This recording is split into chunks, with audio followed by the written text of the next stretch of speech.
আরে আরে আরে, অত তুলিও না, তুলিও না, আস্তে চলো, আস্তে চলো। সেই ফেললে তোমরা। উফ, উফ, বাবারে, আমার বইগুলো সব নষ্ট হয়ে যাবে তো। আগে তোলো। আরে আরে, আমাকে তোলো না আগে। উরে বাবারে। আপনি তো একটু আগে বললেন বইগুলো নষ্ট হয়ে যাবে, আগে তোলো। বইগুলো সব নষ্ট হয়ে যাবে বলেছি, আগে তো তুলতে বলিনি রে বাবা। আগে আমাকে তোলো না, কতক্ষণ ধরে এইভাবে পড়ে আছি। তুমি ওখানে দাঁড়িয়ে দাঁড়িয়ে হাসছো কেন বলো তো? বইগুলো তুলে আমার এখানে দাও। আরে কি হলো, তুমি এইখানে এইভাবে বসে আছো কেন? গোপাল এমন ভাবে আমটা পালকি বাহকের পায়ের কাছে ফেলেছে যে পালকি বাহক পড়ে গিয়ে আমাকেও ফেলে দিয়েছে। ওরে, আমার হাতে পায়ে কোমরে তো ব্যথা হয়ে গেল। কোথায় কি পান্তা ভাতে ঘি, গাছ থেকে আম পড়লো আর গোপালের দোষ হলো। ছি ছি ছি ছি গোপাল, এটা কিন্তু ঠিক কথা নয়। আরে আপনি তো আমার উপর জোর করে দোষ লাগাচ্ছেন। আপনি তো জানেন সবই, আমাদের এই কৃষ্ণনগর আম গাছে কেন ভরে আছে, সবই তো আপনার জন্য। সোনার আমের কথা আপনার নিশ্চয়ই মনে আছে, যার জন্য আপনার সাথে মহারাজের সংঘাত। এই রে, গোপাল আবার পুরনো কাসুন্দি ঘাটতে বসেছে। যাও না, যাও, কাজ মিটে গেছে, এবার নিজের বাড়ি যাও, নাতিপুতিদের নিয়ে গল্প গাছা করো, যাও।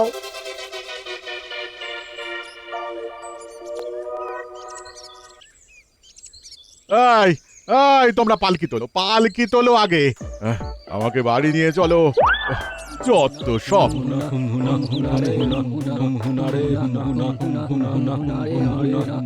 যাই, আমিও বাড়ি যাই, গিন্নি তো আমার পথ চেয়ে বসে আছে।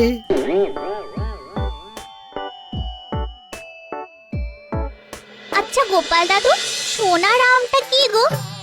ওই যেটা শুনে রাজ্যদেশে মশাই পালিয়ে গেলেন। ও, তোদের নজরে পড়েছে? বাহ, পড়বে না, আমরা তো তোমারই নাতি। চল চল বাড়ি চল, মুড়ি নারকল খেতে খেতে গল্পটা বলবো, চল।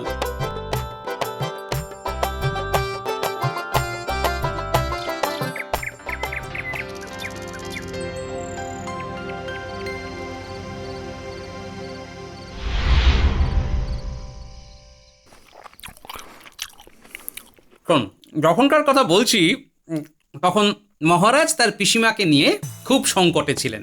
রানীমা আর মহারাজ দিনরাত এক করে তার পিসিমার সেবা করছিলেন। আচ্ছা গোপাল দাদু, ওই পিসিমার কি হয়েছিল? পিসিমার তো খুব বয়স হয়ে গিয়েছিল। খুব বয়স হয়ে গেলে মানুষের শরীরের কলকবজাগুলোতে একেবারে মরচে পড়ে যায়, তখন আর কিছুতেই কিছু হয় না। যাকে আসল ঘটনায় আসি। নারী খুব দুর্বল, অবস্থা সংকটজনক। পিসিমা কি সুস্থ হবেন না? আশা খুব কম। সে কি? হ্যাঁ গোপাল, পিসিমা আমাদের মাঝে আর বেশি দিন নেই। কিছু বলবে পিসিমা? আম আম আম আম, এই পিসিমা কি আম বলছেন? আম কেন বলছেন? পিসিমার শেষ ইচ্ছে। কিসের শেষ ইচ্ছে? ঠিক করে বলো রাজ্যতীষী। পিসিমা আম খেতে চান, তার আম খাবার ইচ্ছে হয়েছে। এই অসময়ে আম কোথায় পাওয়া যাবে? আম্মা, আম্মা, আম্মা। এখন আবার বলছেন আমা? উনি আমা বলেননি, বলতে চাইছেন আম আনো। হ্যাঁ, কিন্তু নো আর বলতে পারছেন না। আমি গণনা করে দেখেছি আর মাত্র কয়েক দিনের অতিথি, সুতরাং ওনার শেষ ইচ্ছে আমাদের রাখতেই হবে। তারপর তারপর কি হলো গোপাল দাদু? পিসিমা আম খেতে পেলেন? গোপাল দাদু, তুমি এমন একটা জায়গা থামলে না, ভালো লাগে না। বলছি বলো বলো, এই ঘটনাটা তো আমি জানি না। আহা, তুমি জানবে কোথা থেকে? তুমি তো তখন তোমার মায়ের কাছে চলে গেছো আমার সাথে ঝগড়া করে। তোমার রাগ কিন্তু বড় কড়া, বুঝলে? পান থেকে চুন খসলেই ক্ষেপে ওঠো। আহা, কেন পুরনো কাসুন্দি ঘাঁটছো? গোপাল দাদু, পুরনো কাসুন্দি একদম ঘাটবে না, কাসুন্দি পুরনো হলেই তেতো হয়ে যায়, মা বলেছে। ঠিক আছে ঠিক আছে, আর তোদের দিদিমাকে কিচ্ছু বলবো না, শুধু গল্পটা বলবে। সেদিন রাজসভায় হুলুস্থুলু কাণ্ড। মন্ত্রী, আমার পিসিমা আম খেতে চেয়েছেন, ওনার জন্য যেখান থেকে পারো আম নিয়ে এসো। এখন তো আমের সময় নয়, আমরা হবে? হ্যাঁ, আমের বদলে আমরা? এই তুমি কি? হি, না মানে আমরার মধ্যে আম শব্দটা আছে তো তাই। সে তো আলুর মধ্যেও আলু বখরা আছে। আলু আর আলু বখরা কি এক? ঠিক বলেছ সভাকবি। মহারাজ মহারাজ পিসিমা আর নেই।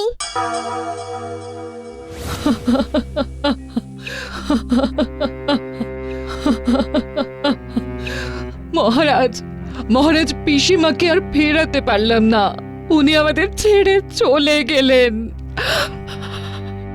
কি কি খারাপ লাগছে। আমি আমি রাজা হয়েও পিসিমার শেষ ইচ্ছে রাখতে পারলাম না। মহারাজ, পিসিমার শেষ ইচ্ছে পূরণ হয়নি, এটা কিন্তু খুব খারাপ দিক। কেন? পিসিমার আত্মা শান্তি পাবে না, ওই আমের জন্যেই তিনি ঘুরবেন।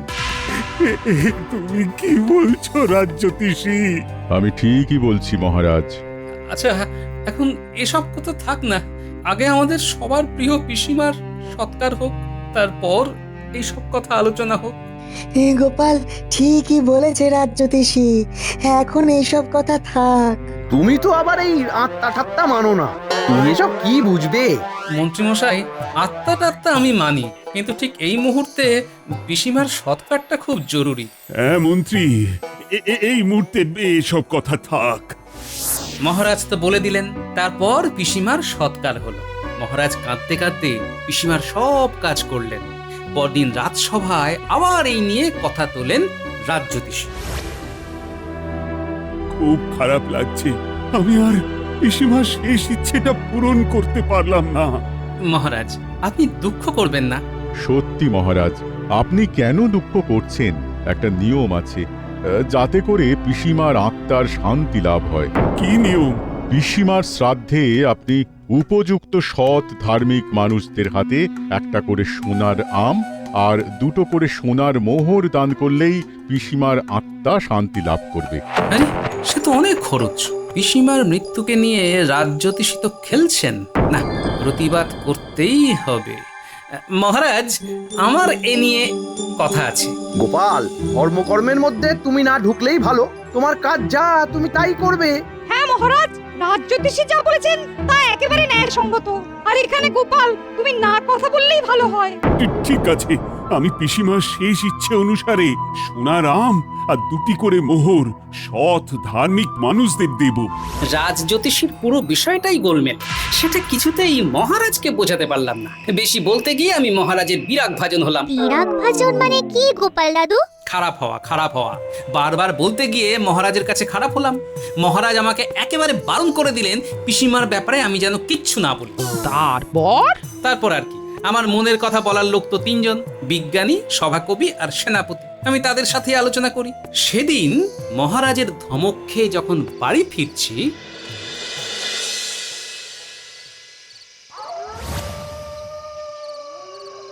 আরে ও গোপাল দাদা, গোপাল দাদা একটু দাঁড়াও না গো। আরে তোমার সাথে অনেক কথা আছে। বলো, কি বলবে? দাঁড়াও দাঁড়াও, একটু দম নিয়ে নি। কি হয়েছে? একটু আগে ওই মন্ত্রী মশাই, পণ্ডিত মশাই, রাজবৈদ্য আর ওই রাজ্যতীষীকে দেখলাম গো। ওরা কিছু একটা কথা বলছিল বুঝলে, আমি খালি একটা কথা শুনতে পেলাম, সোনার আম। তারপর ওরা আমাকে দেখে চুপ করে গেল। শুধু মন্ত্রী মশাই বলে উঠলো, এখানে কোনো কথা নয়, সবাই আমার ঘরে চলো, ওখানেই আলোচনা হবে। তারপর আর কি, ওরা দ্রুত পায়ে সব চলে গেল। গোপাল দাদা, ও গোপাল দাদা, তুমি একটু জোরে জোরে পা চালালে ওদের ধরে নিতে পারবে। এবার মজা দেখাচ্ছে। তোমাকে কি বলে যে ধন্যবাদ দেব তুমি জানো না, তুমি কত বড় কাজ করেছো। তাই তো আমি তোমাকে দেখা মাত্র তোমার কাছে ছুটে এলাম। খুব ভালো করেছো ভোলা। যাই, আর বেশি কথা না বলে মন্ত্রী মশাইয়ের বাড়ির দিকে এগিয়ে যাই। ভোলার কথা শোনা মাত্র আমি প্রায় ছুটতে শুরু করে দিলাম। বেশ খানিকক্ষণ ছোটার পর আমি দেখতে পেলাম ওরা এগিয়ে যাচ্ছে। আমি সন্তর্পণে পা টিপে টিপে হাঁটতে লাগলাম। না, একবার পিছনে তাকিয়ে দেখি তো কেউ আবার আমাকে দেখছে কিনা। না, ঠিক আছে।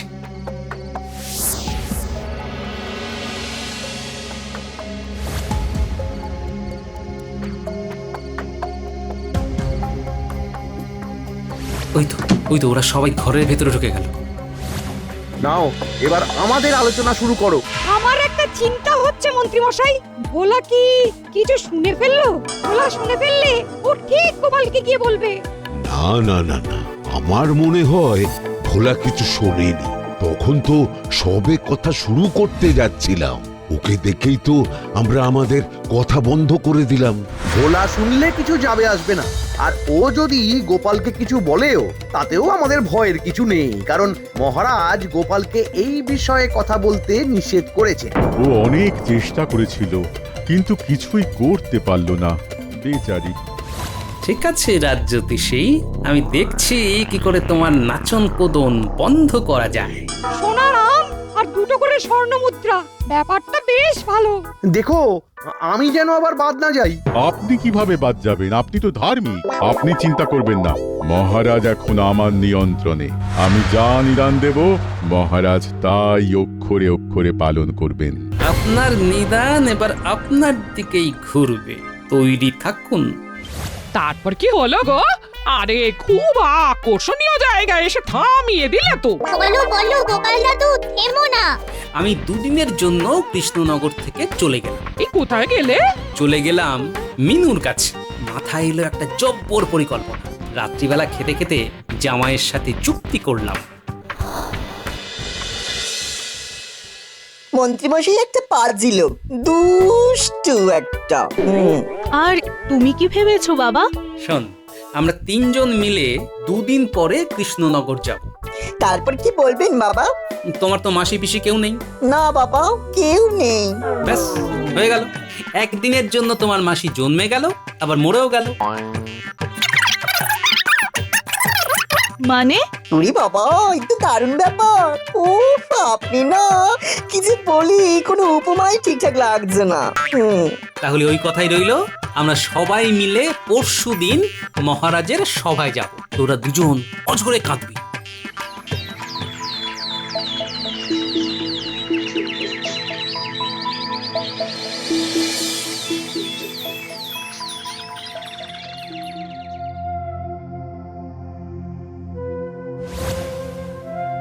আমার কি সর্বনাশ হলো! আমি এবার কি করব? কেমন করে বাঁচবো মহারাজ? কেন, তোমার আবার কি হলো জামাই? কি আর বলবো মহারাজ, আমার জামাই যে এত চাপা ছেলে আমি জানতাম না। সব দুঃখ এরা দুজনে ঘাড়ে নিয়ে বসেছিল। আহারে, এত চাপা হলে চলে? কি সর্বনাশ! তোমরা সবাই যদি কাঁদো তাহলে কাজ করব কি করে? কি হয়েছে খুলে বলো, কেন এত দুঃখ? কেন হবে না মহারাজ, বলতে পারেন? দুঃখ তো হবেই। কষ্টের কথা বুকে এসে আটকে গেছে মহারাজ, কিছুতেই বেরোচ্ছে না। বুকের ওপর একটু চেপে মালিশ করো, দেখবে দুঃখের বায়ু মুখ দিয়ে বেরিয়ে যাবে, আরাম পাবে। ওরে বাবা, মন্ত্রী মশাই কথা শিখেছে। না, আমি এবার একটু অন্য খেলা খেলি। আপনি পারলেন মন্ত্রী মশাই দুঃখ নিয়ে এইভাবে বাঁকা কথা বলতে? আপনাদের দুঃখগুলো খুব দামি আর আমাদের দুঃখগুলো এলেবেলে। মন্ত্রী, দেখছো এরা শোকে আকুল হয়ে গেছে। চুপ করো, চুপ করো, ওদের একটু হালকা হতে দাও। হালকা হও গোপাল, হালকা হও। আমি একটু হালকা হয়েছি মহারাজ। তাহলে বলতে শুরু করো। মহারাজ, কয়েকদিন আগে আমার একমাত্র মায়ের বোন মারা গেছে। কথায় আছে না, মায়ের থেকে মাসির দর বেশি। ওটা একেবারে সত্যি ছিল। এত বড় ঘটনা ঘটে গেছে, আমাকে কিছুই জানায়নি মহারাজ। ভাগ্যিস আপনি আমাকে বললেন রাজসভা থেকে চলে যেতে। আমি আবার তোমাকে কোথায় বললাম রাজসভা থেকে চলে যেতে? ভালোই করেছেন, আপনি বলেছেন বলেই আমি চলে গেলাম জামাইয়ের বাড়ি। যদি না যেতাম তাহলে জানতেও পারতাম না এই ঘটনা ঘটে গেছে। আপনি মহান মহারাজ, আপনি সত্যি মহান। যাকে যাকে, তুমি যখন বলছো তখন হয়তো মুখ ফসকে বেরিয়ে গেছে। আর তাতে যদি তোমার ভালো হয় তবে ভালো। বাবা, এই কথাটা একটু জিজ্ঞেস করো। মহারাজ, একটু রানীমাকে দরকার। মেনু আর জামাই আপনার সামনে রানীমাকে কিছু বলবে মহারাজ। ঠিক আছে, খবর দিচ্ছি। প্রহরী, যাও রানীমাকে গিয়ে বলো মহারাজ ডাকছেন। যথাজ্ঞা মহারাজ। মহারাজ, আমাদের একটা আলোচনা চলছিল। রাখো তো তোমার আলোচনা। দেখছো একটা শোকের ঘটনা ঘটেছে। কি হয়েছে পুরো না শুনে আমি কোনো আলোচনা করব না। কি হয়েছে গোপাল? বলো বাবা জীবন, রানীমাকে সব জানাও। রানীমা, আমার মাসি আমাদের ছেড়ে চলে গেছে। সেটা তো খুবই দুঃখের। আর দুঃখের কথা হলো আমরা মাসির শেষ ইচ্ছেটাই রাখতে পারিনি। শুনেছি সেই ইচ্ছে পূরণ না হলে আত্মা শান্তি পায় না। আত্মা সারাক্ষণ গুড়গুড় গুড়গুড় গুড়গুড় গুড়গুড় করে ঘুরতে থাকে। হ্যাঁ জামাই, তুমি ঠিকই শুনেছ। তোমার মাসির শেষ ইচ্ছে পূরণ করার ব্যবস্থা করো। আমার পিসিমাও আম খেতে চেয়েছিলেন, আমি দিতে পারিনি। তাই তো পিসিমার স্মরণ সভায় যে পুজো হবে তাতে ধার্মিক সৎ লোকেদের হাতে আমি সোনার আম আর 2টো করে সোনার মোহর তুলে দেব। তাতেই আপনার পিসিমার আত্মার শান্তি হবে। হ্যাঁ, তাতেই হবে। ব্যাস, আর কোনো চিন্তা নেই। আমাদের রানীমা সাক্ষী আছেন। তাহলে এবার মাসির শেষ ইচ্ছেটা বলি রানীমা। হ্যাঁ হ্যাঁ, বলো। জামাই, তুমি ঠিক মতো গুছিয়ে বলতে পারবে, যেহেতু ঘটনাটা তোমার সামনে ঘটেছিল। তুমিই বলো। ঠিক বলেছেন বাবা, আমিই বলি। আমার মাসির শেষ ইচ্ছে ছিল ফুটন্ত গরম জলে লবণ আর লবঙ্গ দিয়ে কুলকুচি করা। খুব সর্দিতে ভুগছিলেন তো। তাহলে কথা অনুযায়ী ওই রাজজ্যোতিষী মন্ত্রী মশাই সহ সব ধার্মিক লোকদের ফুটন্ত গরম জলে লবণ আর লবঙ্গ ফেলে কুলকুচি করতে হবে, আর সাথে 2টো মোহর দিলেই হবে। এই উল্টোপাল্টা কথা বলছো তুমি গোপাল। এটা কি ছেলে খেলা নাকি? হ্যাঁ, এই সব ইচ্ছে রাখা যায় না। তাহলে আমার জামাইয়ের প্রিয় মাসির শেষ ইচ্ছে পূরণ হবে না, শুধু মহারাজের পিসিমার সোনার আমটাই প্রয়োজন। এই কি সব উল্টোপাল্টা কথা বলছো? গোপাল তো ঠিক কথাই বলছে। আমার পিসিমা শেষ ইচ্ছে সোনার আম দিয়ে মিটিয়ে দিচ্ছে, আর জামাইয়ের মাসির শেষ ইচ্ছে ফুটন্ত গরম জলে লবণ আর লবঙ্গ দিয়ে কুলকুচি। সেটা কেন করবে না? সেটাও তো করতে হবে। মহারাজ, আপনি আদেশ দিন জল গরম করে ফোটাবার। যদি ফুটন্ত গরম জলে নুন আর লবঙ্গ দিয়ে কুলকুচি কেউ না করে, তবে সোনার আম আর সোনার মোহর পাবে না। এবার হাটে হাড়ি ভাঙব। হাটে হাড়ি? হ্যাঁ মন্ত্রী মশাই, হাটে হাড়ি। মহারাজ, সেদিন তো আমাকে আপনি ধমক ধমক দিয়ে চুপ করিয়ে দিলেন। আমিও মন খারাপ করে রাস্তা দিয়ে বাড়ি ফিরছি। ঠিক তখনই ভোলা আমার কাছে এসে বলে, আরে তোমার সাথে অনেক কথা আছে। বলো, কি বলবে? একটু আগে ওই মন্ত্রী মশাই, পণ্ডিত মশাই, রাজবৈদ্য আর ওই রাজজ্যোতিষীকে দেখলাম গো। আমি খালি একটা কথা শুনতে পেলাম, সোনার আম। শুধু মন্ত্রী মশাই বলে উঠলো, এখানে কোনো কথা নয়, সবাই আমার ঘরে চলো, ওখানেই আলোচনা হবে। তারপর আর কি, ওরা দ্রুত পায়ে সব চলে গেল। তারপর আমি প্রায় দৌড়ে মন্ত্রীমশাইয়ের ঘরের বাইরে গিয়ে মন্ত্রীমশাই আর রাজজ্যোতিষীদের সব কথা শুনলাম। নাও, এবার আমাদের আলোচনা শুরু করো। সোনার আম আর 2টো করে স্বর্ণ মুদ্রা, ব্যাপারটা বেশ ভালো। দেখো, আমি যেন আবার বাদ না যাই। আপনি কিভাবে বাদ যাবেন? আপনি তো ধার্মিক। আপনি চিন্তা করবেন না, মহারাজ এখন আমার নিয়ন্ত্রণে। আমি যা নিদান দেব, মহারাজ তাই অক্ষরে অক্ষরে পালন করবেন। আচ্ছা, এই কথা। ঠিক আছে, আজকের পর থেকে জ্যোতিষী তোমার মুখ আমি দেখতে চাই না। তোমার বয়স হয়েছে, তাই তোমাকে কঠিন সাজা দিলাম না। আমাকে ক্ষমা করুন মহারাজ, সাময়িক লোভ আমাকে অন্ধ করে দিয়েছিল। রানীমা আমাকে ক্ষমা করুন। আমি জীবনে কোনো দিন আর ভুল করব না। আমিও ভুল করে ফেলেছি, সত্যি খুব বড় ভুল হয়ে গেছে। ঠিক আছে, তোমাদের আমি ক্ষমা করলাম। মন্ত্রী, তোমাকে আমি রাজদ্রোহের অপরাধী কারাগারে নিক্ষেপ করলাম। এই মহারাজ, ক্ষমা ক্ষমা মহারাজ, ক্ষমা ক্ষমা মহারাজ। না না না না, তোমার কোনো ক্ষমা নেই। আমাকে যে ক্ষমা করতেই হবে মহারাজ। তোমাকে ক্ষমা কেন করব গোপাল? তুমি তো কোনো অপরাধ করোনি। আমি মিথ্যে কথা বলেছি। আসলে জামাইয়ের কোনো মাসি নেই রানীমা। তাই নাকি? সত্যি তুমি পারো বটে। তোমার মিথ্যে এতগুলো মানুষের মনের মধ্যে থেকে সত্যিটাকে কি সুন্দর বার করে দিল। সত্যি সত্যি তুমি অসাধারণ। সত্যি তুমি হয় কে নয় আর নয় কে হয় করতে পারো গো। এর থেকে কি শিক্ষা নিলি তোরা? অতি লোভে তাঁতি নষ্ট।